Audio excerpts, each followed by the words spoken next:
Chapter 8. Earl finds a mission. Earl, where have you been? I ran away, Mama. But you got a bed right here. You had me worried sick. It didn't matter to me anymore. Home was the last place I wanted to be. My father was gone. My mother still refused to let me live with my grandmother. So I took to the streets. I didn't care if I didn't have any money or I wasn't going to school. At least I would be in control of my own life. Why are you doing this to yourself? My mother would ask me when I showed up at the door after surviving on my own for a few days. And why do you look like that? It's cold out there. Well, it serves you right, Earl. You should have come home. Many nights outside by myself, I crawled into the clothing bins they kept outside the Salvation Army in Getty Square. It was warm, and I knew no one would find me. My mother never looked for me. I guess she felt that if I wanted to stay lost, there was nothing she could do about it. I did a lot of thinking when I was out there by myself. I was lonely, but I was determined not to go home. After a while, though, it's hard not to go crazy when you don't have anyone to talk to. Then I saw a dog. He was a gray mutt with dark streaks, and he looked pretty beat up. I saw him walking a few streets away. Something told me to try and approach him, but when I did, he started running. Come here, boy. Come here. Stray dogs are normally scared of people. They're scarred by whatever neglect or abuse put them out on the street. Or if they're lost, they're depressed because they can't find their way home. But that morning, I decided that no matter how long it took, I was going to get that dog to come over to me. I was going to convince him to trust me and make him mine. So for about 3 hours, I followed that mutt all over downtown Yonkers. He just kept jogging away from me, every few steps, nervously turning his head around to see if I was still behind him. Come on, boy. It's okay. Finally, by late afternoon, I achieved my goal. Not only did the dog stop running so I could pet him, but he let me tie a wire around his neck that I used as a leash. For the next few hours, we walked all around Yonkers, and later that evening, I found some scraps of food for him to eat. He stayed with me all night. The next morning, I was so proud of my new friend, I took him with me to School Street. As soon as I got up there, some older dude started messing with me. Yo, look what Crazy Earl got. The three of them walked over to us. It's okay, boy. Don't be afraid. Hey, little nigga, are you sure that mud is yours? What if I just. I tried to reassure my dog that everything was all right, but before I realized what was going on, one of the guys kicked him right in the ass. Immediately, my dog wriggled out of the piece of wire, started running, and within a few seconds, he was clear out of the project. I tried to chase him, but the faster I ran, the faster he ran. For blocks, he kept the same amount of distance between us until he finally just disappeared down an alley. He wasn't going to let me catch him twice. I never saw that dog again, but now I had a mission. I started looking all over for strays that I could catch and train for myself, and suddenly I had a reason to go back to my mother's house. I needed somewhere to keep my dogs. Once I found one, I would just tie them up in the front hallway of our apartment so they wouldn't get away. And every night, I would leave them a bowl of cold water to drink. Most of the dogs I found would be good and wouldn't make any noise, but it wasn't long before my mother told me we couldn't have them in the house. It seems School Street didn't allow pets. Earl, that dog better not be here when I come home from work. Okay, Mama. I mean it, Earl. Most of the time, when I didn't want to listen, my mother made real good on her threat. Where's my dog, Mama? I said to you that the building would kick us out if they found a pet in this house, Earl, so I had to take care of it. So you got rid of my dog? That was my dog. That was not your dog, Earl, and you have to learn to follow the rules of this house.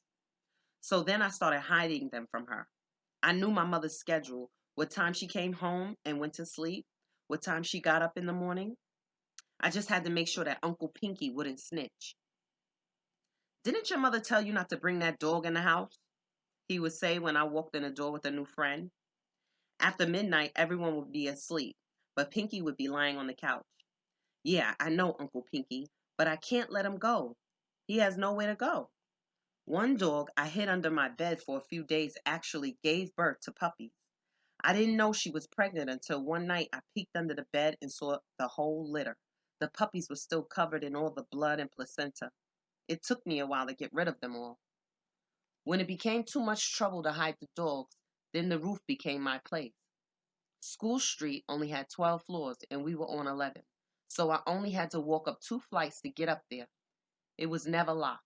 I just brought a blanket and some pillows from the house with me and my dog would camp out up there all night. I liked the roof. It was always dark and peaceful, and I used to do a lot of staring at the sky. Some nights, lying alone, I thought about the girl I used to see in that blue and white robe. There was just something about her that sparked my imagination. I dreamed that I was a wild lion that only she could tame.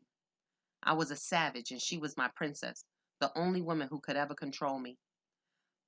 But it was on the roof that I also started to think that I could fuck with the dog before I fucked with the person because it seemed the more love I gave them, the more love they gave me back.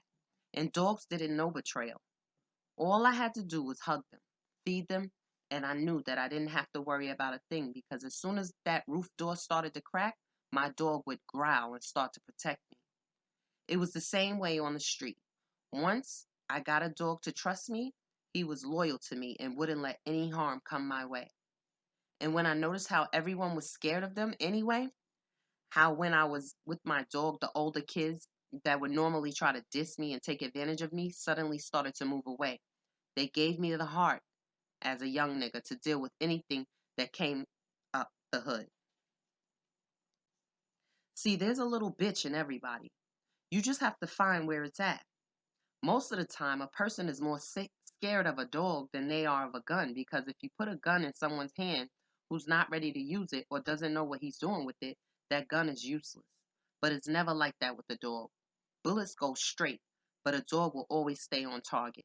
A dog will look at you and say, I'm going to kill you.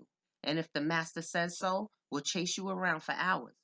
A dog is going to chase you through buildings, across streets, over cars. Hit the fence, the dog got you on your leg. Turn the corner and bust your ass, it's over. Growing up in the hood by myself without my dog, I probably would have been taken advantage of, would have been forced to snap or wild out on niggas to get any respect. But with my dog, the respect came a lot easier, and that changed everything. Chapter 9. What's my name? She said we were just going to look around.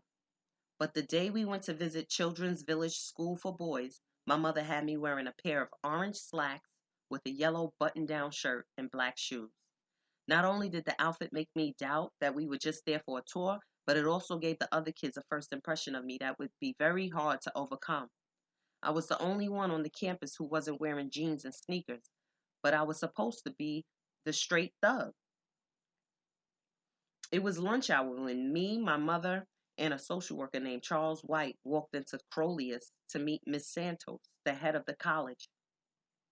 All of the kids were in the dining room eating, and when we came through the door, they looked up and I could hear them all laughing. Then, when my mother asked to see the rest of the facilities, Mr. White seemed very eager to show her around. The two of them thought it would be best if I stayed behind to see if I could blend in, so I was left standing in the doorway like an asshole. Miss Santos introduced me to all of the kids, and most of them just shrugged their shoulders and didn't speak to me. So I just went into the living room and minded my business. I should have known it wasn't going to be a short walk.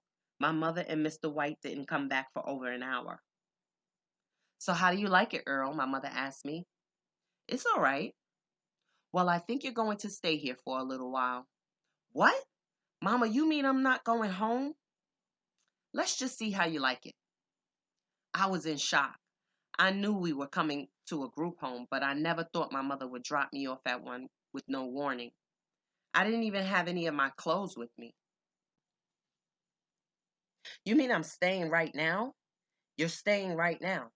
The worst part was that my mother told me this with all the kids staring at me. So I couldn't get upset or start crying in front of them. I couldn't let anyone think I was a bitch. You're really going to enjoy yourself here, Earl, Mr. White said. I could have killed that motherfucker for saying that bullshit. But within the hour, my mother was gone. For the rest of the day, Miss Santos tried to make me feel better about my new home. She said Children's Village wasn't like the other group homes. She said it had been dedicated to children for over 100 years, and everyone here treated each other like family. Miss Santos claimed that CV was a place where I could expect unconditional love. I wasn't impressed. The bedrooms were upstairs, and I would be sharing a room with three other boys. There was a locker with hooks and a little shelf where I could keep my things. Since all of the cottages at Children's Village were arranged geographically, the other 12 kids in Crolius were from Westchester County in Long Island. Miss Santos said there were actually three other kids in the cottage from Yonkers, three brothers, Sheldon, Hampton, and Tyvion. But I didn't care who I would be sleeping in a room with. My mind was busy figuring out how I was going to survive in this new hostile environment. In Yonkers, I had begun to create my own rules. I stayed out on the street, did whatever I wanted. No matter how much trouble that put me in, I was committed to living my own life. Now I had to be in bed by 9 p.m. How was I going to make it in another institution? First, I knew I had to get out of these damn clothes. Of course, I couldn't get fitted for anything until the following morning. And then when I got to the quartermaster's office, he didn't have any shirts. All he had was underwear, socks, and a pair of old pants that didn't fit me. So I ended up wearing that orange shirt and yellow pair of slacks for the next 2 days. When I finally did get the standard Children's Village outfit a few days later, plaid shirt, Farmer John jeans, and skippies, it wasn't much better because the clothes were so new and stiff I looked crazy. I noticed that some of the other kids got to rock Levi's jeans and suede Pumas, but not me, not the new kid who didn't have any any things of his own. I decided the only way to cope was to stay to myself. The small library in the living room of the cottage wasn't as nice as the one I had at Andrus, but reading was a salvation for me. For the first few weeks, while the other kids played cards or challenged each other at the ping pong table, I spent my time sitting in this big lounge chair reading. I didn't speak or hang out with anybody, rarely got interested in the cottage's activities, and never ever shared the anger that I was feeling inside. I really miss my dogs. Everyone at Children's Village went to school from 9 a.m. to 3 p.m. We would walk over as a cottage together to the school building and then split up into our respective classes. You rarely went to class with the same kids you lived with. Instead, you were grouped according to ability. I was placed in the advanced RCT class, which meant that in addition to doing the usual 8th grade coursework, I had to prepare for the 9th grade statewide exam at the end of the year. My teacher's name was Mr. Mossblack. He was very strict and he tried his best to teach us every subject. I remember enjoying math and history the most, but I was more concerned about the other kids in my cottage not finding out what class I was in, so they couldn't have anything to tease me about at dinner time than I was about the work itself. That's one of the reasons why I didn't carry any books with me. Just like in School 18, Mr. Mossblack always wanted to punish me for being unprepared, but I still knew most of the answers in his class. After a few weeks of trying to stay to myself in the cottage, two kids I had never spoken to tried to mind my business. Hey man, what's wrong with you? All you ever do is read. What? You want to be a white boy or something? Leave me alone. You don't say nothing to nobody. What's the deal, Earl? I said leave me alone. Come on, man. That shit is corny. I said leave me the fuck alone. I jumped out of my chair and was ready to fight both of them right there in the living room. These kids didn't know me. They were messing with the wrong motherfucker. Miss Santos heard me yell and rushed over, but there wasn't anything to break up. Stunned at how ready I was to throw down, the two kids just stood in front of me with their hands at their sides looking at me like I was crazy. Yeah, that's right, bitch. Let me introduce you to Crazy Earl. That incident woke me up. There was no reason for me to go in a shell and shut myself off from everyone when I could be running the place. Why not be the leader, the smartest, and the craziest one? Just like I was with my uncles back home. So I changed my attitude and told Miss Santos, like I told Mrs. Smith in the third grade, if I'm getting my work done, I should be able to go to class without books. If I'm getting up on time in the morning, I should be able to stay up as long as I want at night. And as long as I'm finished eating, I should be able to start my after dinner chores whenever I'm ready. Why do I have to wait for somebody else? Miss Santos has some trouble with my new behavior. Earl, you better come sit down.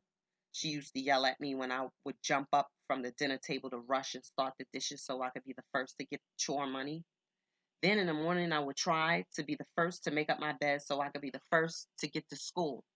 I would just run across the campus and felt good when everybody else who had to walk with her arrived in class at least 5 minutes behind me. Children's Village was where I discovered the joy of running. Up until then, all I had ever done was run up and down the stairs in School Street. Since I was the only boy in the house, laundry cart duty was mine, and when the elevator was broken, I always had to lug that whole cart of clothes up 11 flights. As I got older, it got to be where I could run up those stairs without breaking a sweat. And after a few weeks of running around Children's Village, I saw how strong all those stairs must have made me, and I started sprinting everywhere I could. Then I joined the track team, and every afternoon I had to run around the whole campus on purpose. After a few weeks of practice, I was running 5 miles a day with no problem. I loved to run. There was just something about feeling the wind hit my face. It made me feel free, powerful. And when we would have races, in the last lap, I would just push myself as hard as I could and sprint to the finish line. I almost always crossed first. At Children's Village, you were not allowed to leave your cottage unsupervised for any reason. You were considered out of program, but because of the special class I was in, I could bend the rules a little more than most of the kids. I could arrive a little later to places without being questioned or disappear for a little while without teachers being suspicious of where I was. They would just give me the benefit of the doubt because I was one of the gifted and talented. But the times I would really test the rules, like when I visited friends on the other side of campus, raided other cottages' kitchens for their cereal, or just took it upon myself to go into town on an I know I'm not supposed to be here pleasure trip, special services would always pick me up and take me back to Miss Santos for punishment. Sometimes I could smooth talk my way out of trouble with a how could I do that if I was over here type of alibi, but most of the time Miss Santos wasn't buying it. If I let you do little things like this now, Earl, when you get older, you're going to do bigger things. That's why I wasn't allowed to go home for my first home visit. When you're first enrolled, Children's Village kept you for a month without letting you see your parents so that you would get used to being away from home. You could speak to your relatives on the phone, but you couldn't leave or have any visitors. Since I had already been in trouble and out of the program a few times, Miss Santos and Mr. White decided that after my first month, I hadn't earned the privilege to go home. Mr. White fought on my behalf, though, probably because he figured my mother would come and get me, and the two of them could take another stroll. But at that time, I really didn't care about seeing my mother. I had even told Miss Santos that I didn't need to speak to her on the phone. I felt that if she wanted to send me away, then I would force her to deal with being apart from me. This was the way she wanted it, right? That feeling lasted until the holidays. It was Thanksgiving 1984. I had been at Children's Village for almost 6 months and my stubbornness had faded away. Now I was just homesick. For weeks, Miss Santos had been using the upcoming holiday as an incentive to stay on our best behavior.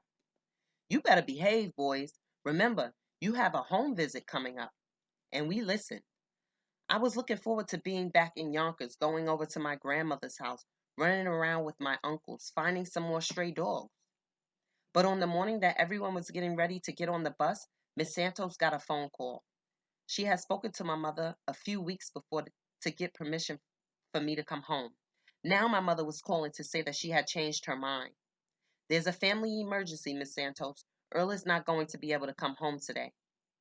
But he's all packed and the bus is already here to take him, Mrs. Simmons. Your son has been anticipating this trip for a long time. I'm sorry, but when I say my son can't come home, Miss Santos, he can't come home. My mother never gave a good explanation. It was early in the evening before I cooled down and stopped throwing things around the cottage. I felt angry, more than fucking angry. I felt rage. Only the orphan kids didn't get to go home for the holidays. And now me. I wouldn't get to see my dog. I wouldn't get to chill on the roof. I would miss Sunday dinner. But I tried to remember that it wasn't Miss Santos's fault. She always treated me with respect. That night, she took me and all the stay back kids to the movies. Children's Village encouraged the kids to call their guidance counselors mom and pop. They felt it would add to the family atmosphere of the place. But Miss Santos never allowed me or any of her other kids to call her mom. Even though, for those 2 years I spent with her, at times I felt she was doing a much better job raising me than my mother ever did. I don't know whether that was what she meant by unconditional love, but it was definitely something.